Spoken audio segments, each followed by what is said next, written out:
اگر یوسف علیہ السلام کے لیے بول سکتا ہے تو میرا قطب الدین بھی سچا ہے. اس کے لیے پھر اٹھے, اس بی بی کی طرف بڑھے. لوگ کہنے لگے نہ جانے اب کیا ہوگا.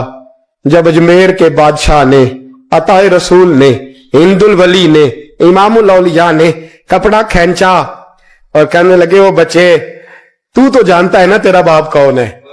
2 مہینے کا بچہ. جب نانا بولا تو بی بی کہنے لگی اب کیا کر رہے ہو, بچے بھی کبھی بولنے ہیں. میں بی بی چپ کر, ان اللہ علی کل شیء قدیر, میں کمزور رب کا ماننے والا نہیں, قدرتوں والے رب کا ماننے والا ہوں. وہ چاہے تو بچے بھی بولتے ہیں. قرآن کہتا ہے حضرت عیسیٰ بولے تھے انی عبد اللہ آتانی الکتاب. مریم بھی تو ولی اللہ تھی, وہ نبی تو نہیں تھی. اگر ولی اللہ بنی اسرائیل کا ہو بچہ بول سکتا ہے, تو اگر ولی اللہ محمد عربی کی امت کا ہو تو بچہ پھر بھی بول سکتا ہے. یوں کپڑا ہٹایا, بچہ بول. 2 مہینے کا بچہ ماں کی گود میں اٹھ کے بیٹھ گیا اور بچہ بول کے کہنے لگا السلام علیکم یا ولی اللہ. جب یہ لفظ ادا کیے تو نعرے لگنے لگے, لوگ رونے لگے. بی بی بے ہوش ہو کے گری, فرمانے لگے مجھے سلام نہ کر, میرے کتب کی بات بتا. کہنے لگا قسم ہے اللہ کی عزت کی, وہ سامنے مجمع جو سردار بیٹھا ہے وہ میرا باپ ہے. قطب الدین تو بے گناہ ہے, قطب الدین تو بے گناہ ہے, میرا باپ تو وہ بیٹھا ہے. یہ قاضی بھی سازش میں شریک ہے. کئی مسلمان خریدے گئے, یہ گواہ خریدے گئے. جب گواہی ہو گئی, بچہ یہ لفظ کہہ کہ اللہ اکبر کہتا ہوا پھر چپ کر گیا.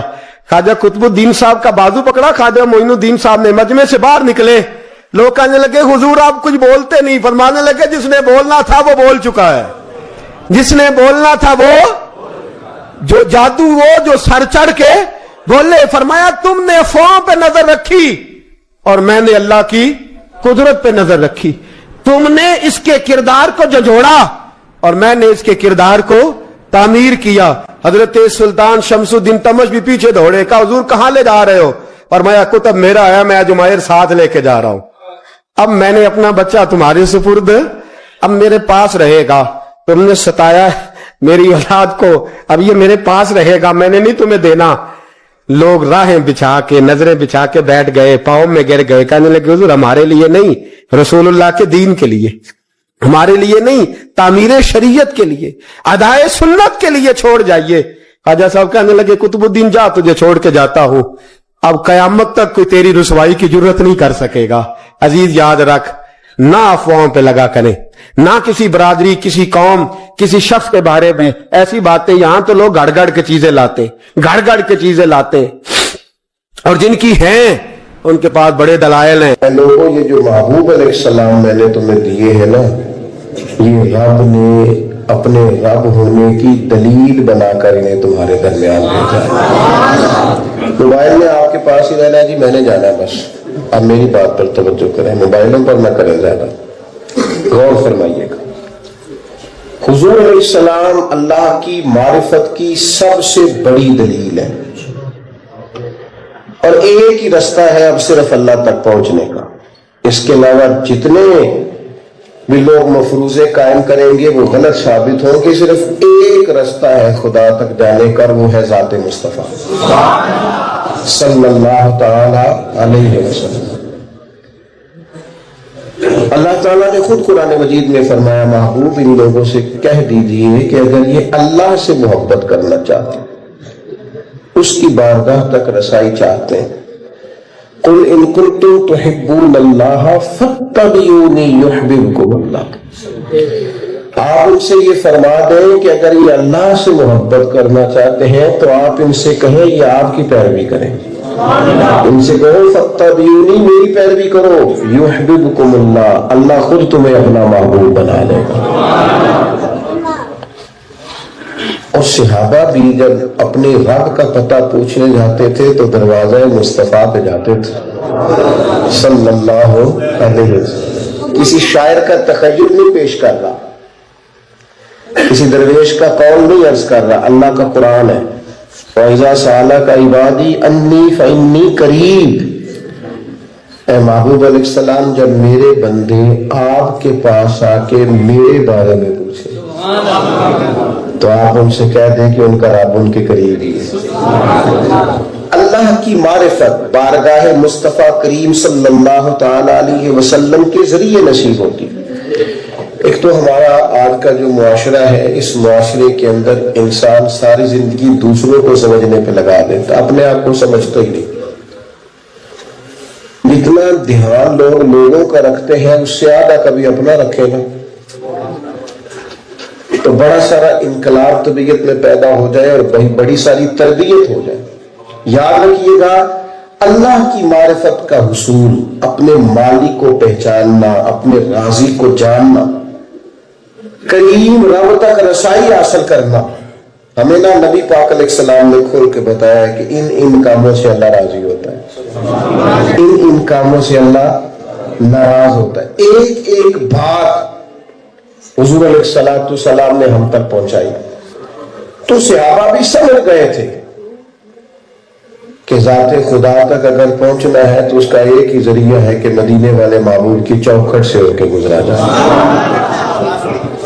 چلے نہ ایمان دو قدم بھی اگر تیرا ہم سفر نہ ٹھہرے،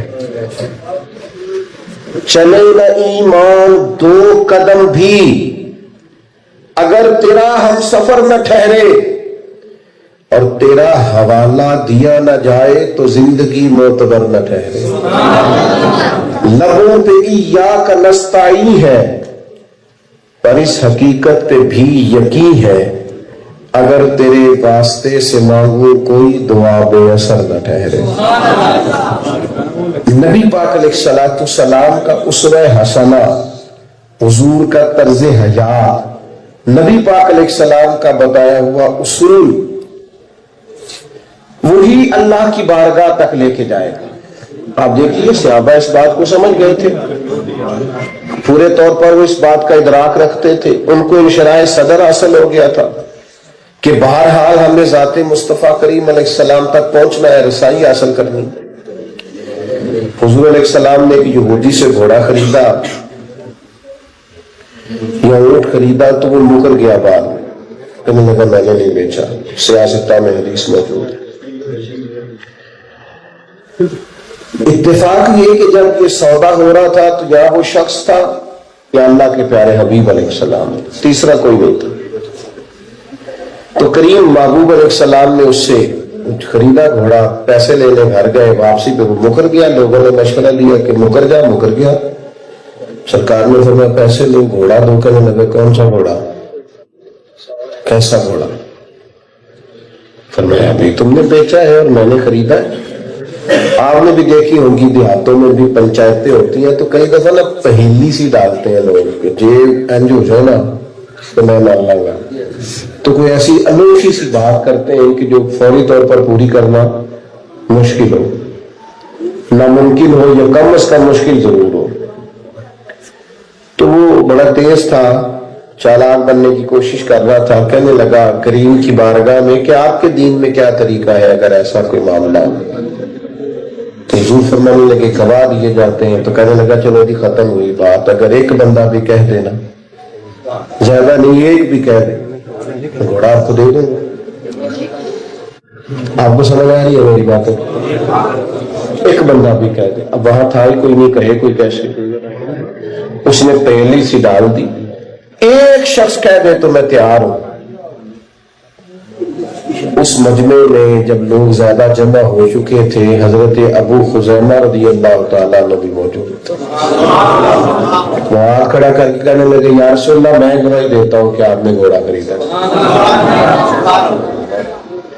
تو اب اس کی بات پوری ہو گئی، شرط پوری ہو گئی، گواہی مل گئی، مجبور تھا، وعدہ کر چکا تھا، پہلے اس نے یہ اعلان کیا تھا ایک بندہ بھی کہہ دے تو میں دے دوں گا، دے دیا اس نے۔ اللہ اکبر۔ اب وہ گھوڑا تو خالی لے کے گھر چلے گئے، مجمع بھی چھٹ گیا سارا۔ تو حضور علیہ السلام نے نا جناب ابو خزیمہ رضی اللہ تعالیٰ عنہ سے فرمایا کہ آپ نے تو دیکھا ہی نہیں، گواہی کیسے دے گی؟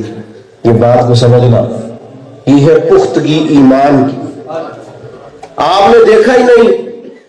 تو حضرت ابو خزیمہ رضی اللہ تعالیٰ عنہ عرض کرنے لگے یا رسول اللہ آسمان کی باتیں ہم نے کوئی دیکھی تھی؟ گویا وہ کہہ رہے ہیں جنت دوزخ حتیٰ کہ رب کریم جب اتنی بڑی بڑی باتیں آپ کے کہنے پہ ماننی ہے تو گھوڑا تو چیز ہی کوئی نہیں. تو معرفت نعرہ رسالت، نعرہ حیدری، نعرہ تحقیق. الحمدللہ ہماری خوش نصیبی سید السادات خلیفۃ رابر شریعت علی مبلغ اسلام کی سید سجاد الرشاد صاحب ہماری آج کی خوبصورت قدم الباؤ.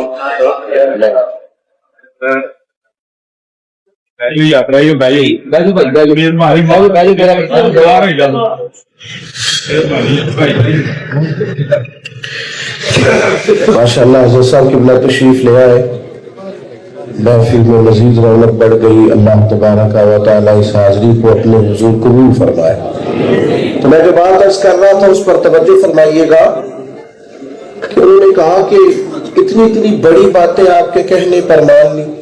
تو صحابہ کرام علیہم رضوان اس بات کو پوری طرح سمجھتے تھے کہ اگر انسان کو اپنے ہونے کا پتہ معلوم کرنا ہے، اپنی خبر اس میں لینی ہے، اللہ کی معرفت پانی ہے، تو اس کا واحد ذریعہ ذات مصطفیٰ صلی اللہ علیہ، یعنی وہ حقیقت جس کی وجہ سے انسان خود آشنا ہونے کے بعد خدا آشنا ہو. وہ حقیقت یہ ہے کہ وہ صحیح معنوں میں دروازہ رسول پہ حاضر ہو، نبی پاک علیہ السلام کی معرفت حاصل کرے، حضور کی بارگاہ تک پہنچے، حضور کا اسوہ حسنہ، سرکار کی سنت، حضور کی ادا، نبی کریم علیہ السلام کی تعلیمات، آپ کے ارشادات، آپ کی جتنی لوگ معرفت پاتے جائیں گے، غلامی کرتے جائیں گے، اسوہ نور کو اپناتے جائیں گے، اتنا اللہ کی معرفت پاتے جائیں گے. اس کو سمجھ لیں کہ جو بہت زیادہ آج الہاد کے مسائل ہیں، رجے ہوئے خیالات ہیں، اور بکھرتی ٹوٹتی سوچیں اور وسوسوں کے غلبے، تو ہمارے بزرگ جو صدیوں سے صرف اور صرف محبت رسول کی بات کر رہے ہیں، غلامی رسول کی بات کر رہے ہیں، تو بہت پہلے سے اس کا ادراک رکھتے تھے کہ جیسے جیسے لوگ حضور کے غلام ہوتے جائیں گے ویسے ویسے اللہ کی معرفت پاتے جائیں گے. حضور سید عالم صلی اللہ تعالی علیہ وسلم کی محبت، سرکار کی غلامی، یہی ایک واحد حل ہے اللہ کے حضور حاضر ہونے کا. یاد رکھیے گا، اس کے علاوہ کوئی دوسری صورت کسی سمت بھی اگر کو جانا چاہے گا تو وہ کامیاب نہیں ہو پائے گا. کچھ لوگوں کو بڑا شوق ہوتا ہے نا سب کی باتیں سننے کا، اور انسان کی طبیعت بھی کچھ اس طرح کی ہوتی ہے کہ جو بندہ تھوڑی انوکھی بات کرتا ہے نا ذرا سب سے ہٹ کے، جو روزمرہ کی روز علماء باتیں کر رہے ہیں وہ تو ایک تسلسل ہے، ایک سند ہے صدیوں سے، ذرا کوئی ہٹ کے چلے تو لوگ اپنے کان جلدی کھڑے کرتے ہیں. لیکن یاد رکھیں نبی کریم صلی اللہ تعالی علیہ وآلہ وسلم کی غلامی کی بات اور حضور علیہ السلام کی اتباع کی بات اور نبی کریم علیہ السلام کی پیروی کی بات جو صدیوں سے ہو رہی ہے، تو امت کے لوگ اس کو اچھی طرح سمجھ گئے تھے کہ اگر حضور کی معرفت نصیب نہیں ہوگی، محبت نصیب نہیں ہوگی، تو 2 قدم بھی چلنا ممکن نہیں رہے. بہرحال حضور سید عالم علیہ السلام کا اسوہ حسنہ ہی ایک ایسی چیز ہے، غلامی ہی ایک ایسی چیز ہے جو انسان کو اللہ کی بارگاہ تک.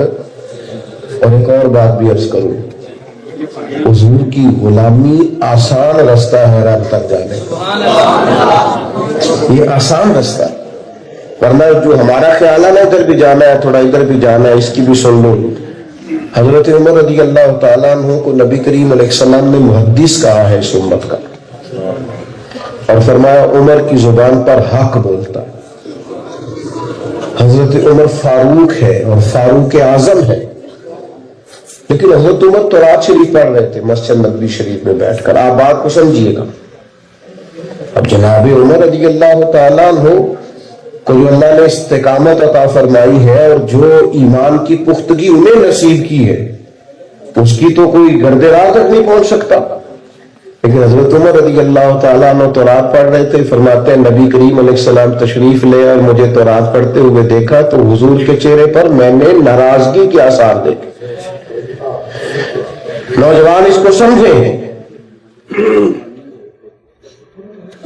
فرماتے ہیں کہ میں جلدی سے حاضر بارگاہ ہوا اور عرض گزار ہوا، یا رسول اللہ صلی اللہ علیہ وسلم معاف کر دے حضور، کیا ہوا؟ تو نبی پاک علیہ السلام نے فرمایا عمر تم تو رات پڑھ رہے ہو، مجھے اللہ کی عزت کی قسم اگر آج حضرت موسیٰ علیہ السلام حیات ظاہری میں ہوتے تو میرا کلمہ پڑھ کے میری شریعت پر عمل کرتے، انہیں تو میرے پیچھے چلنا تھا، تم تو رات کیسے پڑھ رہے ہو؟ اس کو سمجھ لیں آپ بات کو، آپ کو نا درجنوں حدیثیں ملیں گی کتب احادیث میں۔ اسلام کا ایک اپنا مکمل نصاب زندگی ہے اور وہ پورا ہے، کسی چیز کسی شخص سے کوئی چیز ادھار لینے کی ضرورت ہو نہیں۔ دیکھیں نا مونچھیں رکھنی ہے نا، داڑھی کے مونچھوں کا معاملہ ہی ہے نا، تو اس کو بھی آزاد نہیں چھوڑا، فرمایا مونچھیں پست رکھنا، داڑیاں بڑی رکھنا لفظ ہے، فرمایا یہودیوں کی مخالفت کرنا، یعنی آپ نے پگڑی باندھ لی ہے نا، امامت باندھ رہا ہے نا، تو امامت باندھ لے، آزاد نہیں چھوڑا، فرمایا یہودی بغیر ٹوپی کے امامہ باندھتا ہے، تم نے ٹوپی پر امامہ باندھنا ہے، ان کی مخالفت کرنی، ہمیں وہ طرز اختیار نہیں کرنا، اس لیے کہ دین کامل ہے، مکمل ہے، اور اسوہ رسول صلی اللہ تعالی علیہ وسلم واحد ذریعہ ہے اللہ کے حضور تک پہنچنے کا، اس کے علاوہ کوئی شخص بھی کوئی رستہ اختیار کرے گا تو کامیاب ہے۔ اور پھر میں کہہ چکا ہوں کہ یہ آسان بھی ہے، اس لیے کہ نبی پاک کی ساری سیرت واضح ہے، صحابہ کرام علیہم رضوان نے ہر چیز روایت کی، ہر چیز، یہاں تک کہ سرکار نے بات کرتے جو اشارہ کیا ہے نا، انہوں نے وہ اشارہ بھی روایت کیا، جہاں سرکار مسکرائے ہیں بات کرتے انہوں نے حضور کا مسکرانا بھی روایت کیا ہے، یعنی ایک چیز۔ ایک حدیث ہے حضور علیہ السلام نے فرمایا میں اور یتیم کی پرورش کرنے والا اس طرح جڑ کے جنت میں جائیں گے جیسے میری 2 انگلیاں جڑی ہوئی۔ ساری آپ احادیث دیکھ لیں، جس کتاب میں یہ حدیث ملے گی نا، ساتھ سرکار کا اشارہ بھی ملے گا۔ انہوں نے ہر چیز کی تلاوت کر کے اپنی آنکھوں میں اچھے طریقے سے محفوظ کر، نظروں سے تلاوت کر کے ہمارے سامنے روایت کی ہے، بلا وجہ نہ الجھا کریں، بلا وجہ دائیں بائیں نہ جایا کریں، یہی معقول رستہ ہے اور یہی آسان رستہ ہے، باقی مشکلات ہے۔ تصوف اور طریقت کے نام پر بھی نا بہت سارے بے دین اپنی دکانداری چمکاتے ہیں، خطرناک دھندا کرتے ہیں۔ کوئی پیر صاحب ہو اور اگر ساتھ وہ جمعے کا خطبہ بھی دیتے ہو تو کہتے ہیں کہ مولوی صاحب نے، یعنی پیر اس کو کہتے ہیں جو بالکل جاہل ہو، معاذ اللہ، اس کو کچھ نہ آتا ہو، وہ تو اللہ تعالیٰ خیر کرے۔ بعض آستانوں پہ تو یہ رویہ بھی ہے، دعا کرانے کے لیے بھی مولوی صاحب رکھے ہوئے، دعا بھی کوئی اور کرائے گا، خدا کے بندے چار چھولے دعا کے بھی تو یاد نہیں کر سکا۔ کس طرح کی معرفت، کس طرح کا عنوان ہے کہ حروف ابجد تک کا نہیں پتا۔ یہی رستہ ہے سنت اور شریعت کا، یہی واضح ہے، یہی آسان ہے۔ حضرت بہلول دانا رحمت اللہ علیہ گزر رہے تھے ہارون رشید کے محل کے قریب سے، تو وہ اوپر ٹہل رہا تھا اوپر والی منزل پہ، اس نے نیچے دیکھا کہ درویش گزر رہا ہے، اوپر والے سپاہیوں سے کہا کہ ٹوکری نیچے پھینکو، یہ درویش مجھے فوراً چاہیے۔ انہوں نے اوپر سے ٹوکری پھینکی، نیچے حضرت بہلول دانا تھے، نیچے جو سپاہی تھے انہوں نے زبردستی پکڑ کے ٹوکری میں بٹھایا، اوپر والے رسی کھینچ لی، 2-3 منٹ لگے، زبردستی بنا لیا۔ تو آپ کو اچھا نہیں لگا، لیکن بادشاہ لوگ پھر بادشاہ ہی ہوتے ہیں نا۔ میں اکثر کہتا ہوں 2-3 لوگ ایسے ہیں جن کا پیر بھی کوئی نہیں ہوتا۔ ایک بندہ اگر زیادہ مالدار ہو جائے یا زیادہ تعلیم والا ہو جائے دنیاوی طور پر، یا کوئی منصب رکھتا ہو تو پھر وہ خود ہی پیر ہوتا ہے، وہ پیروں کو بھی مشورے دیتا ہے، ماشاء اللہ۔ تو بادشاہ تھا، بادشاہ کو کیا لگے حضرت صاحب نے بیٹھے ہیں تو کہنے لگا حضور ناراض نہ ہوئیے گا، ایک مسئلہ پوچھنے کے لیے بلایا۔ فرمانے لگے بھی کیا انداز ہے تیرا مسئلہ پوچھنے کا؟ زبردستی پکڑ کے اوپر بلایا، مسئلہ پوچھنا، پوچھو۔ بڑے دھیمے لہجے میں گھٹنوں کے بعد ہارون رشید بیٹھ گئے اور کہنے لگے حضور یہ بتائیے گا آپ رب تک کیسے پہنچے، کیسے اس کی معرفت پائی؟ یہ رنگ، یہ کیف، یہ سرور، یہ سادگی، یہ کٹیا میں بھی پورا ورد کیسے ہوا؟ اللہ کے بندے الجھایا نہیں کرتے، واضح واضح باتیں کرتے. ان کے ہاں کوئی ایسا فلسفہ نہیں ہوتا جو کسی کی سمجھ میں نہ آئے. اللہ تک کیسے پہنچے تو مسکرا کے فرمانے لگے وہ جس طرح ابھی زمین سے تیرے تک نہیں پہنچا تو ایسے اللہ تک بھی پہنچا. اور بادشاہ تھا نا، اب کیسے سمجھ میں بات آئے؟ کہنے لگا جی میں سمجھا نہیں. فرمانے لگے بادشاہ سلامت، دیکھنا یار، میرا اگر تجھ سے ملنے کو جی چاہتا تو میں پہلے کوئی درخواست لکھتا، پھر کسی کے کوئی سفارش کراتا، پھر وہ کہیں جمع ہوتی، پھر تو وہ ٹائم دیتا کہ فلانے دن آ جانا، پھر جب میں آتا تو ہو سکتا لائنیں لگی ہوتی، مجھے بھی لائن میں لگنا پڑتا، پھر میری باری آتے پتہ نہیں تیرا موڈ کس طرح کا ہو چکا ہوتا. جب میں چاہتا تو پتہ نہیں کتنا ٹائم لگ جاتا، اور جب تو نے چاہا ہے تو 1 منٹ بھی نہیں لگا. مانا کہ محبت کے سفر میں ہر گام پہ 100 مشکل ہے، لیکن یہ سفر آسان بھی ہے اگر ساتھ تمہارا ہو جائے. تم نے چاہا ہے تو 1 منٹ بھی، دیکھو کیسے آ گیا. بس میں اللہ تک جانا چاہتا تو مشکل تھا، پتہ نہیں جا سکتا تھا کہ نہیں، لیکن جب رب نے چاہا، اس کریم نے چاہا تو پھر 1 منٹ بھی نہیں لگا.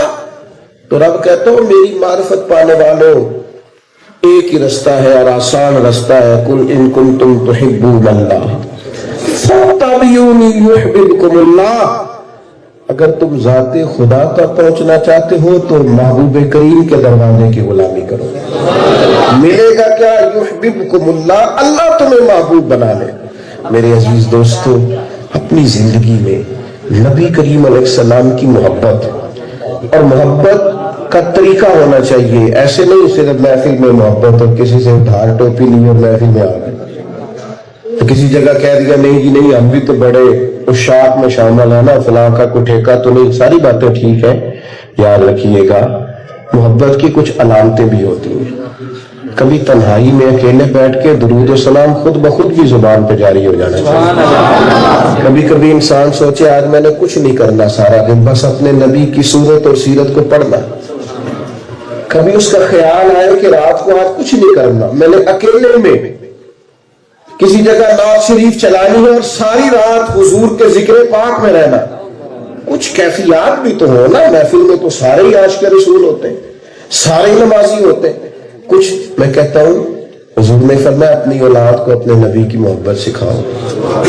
ہمارے بچوں کو پتا ہوتا ہے آج کل ابا کے حالات کیسے ہیں، کیونکہ وہ ہماری ادائیں بتاتی ہے میں ٹینشن میں ہوں یا سوکھ میں ہوں، تو گھر کے اندر بھی ماحول اسی طرح کا بنا ہوا ہوتا ہے. تو کبھی ایسا بھی تو ہو نا ابا بستر میں رو پڑے، بچے اماں سے پوچھیں کہ کیا بات ہے، والد صاحب کو کبھی پریشان اتنا دیکھا نہیں، تو کہ بیٹا تمہارے والی بات نہیں، کبھی بتائیں تو صحیح ہوا کیا.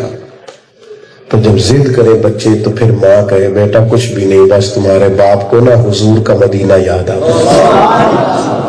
پھر دیکھنا یہ ادا سینکڑوں لیکچرز پر بھاری ہوگی کہ اولاد ایک نیا رنگ اختیار کرے گی، لیکن شرط یہ ہے کہ محبت کا رنگ حقیقی ہو، کیف حقیقی ہو. وہ صرف کسی خطیب کی خطابت، نقیب کا اچھا جملہ، شاعر اور ادیب کے خوبصورت افکار نہ ہو، بلکہ عملاً اس کی صورتیں ہوں. اللہ کے حضور دعا کرتا ہوں تو میں کہہ سکتا ہوں اللہ قبول فرمائے، اور جہاں بھول گیا ہوں اللہ تعالیٰ درگزر فرمائے. وما علینا الا البلاغ. اب آپ تشریف رکھیں گے. محبت کا تقاضا یہی ہے کہ قبلہ ہمارے ہاں تشریف لائے، آپ نے اپنے کلمات طیبات سے ہمیں نوازا.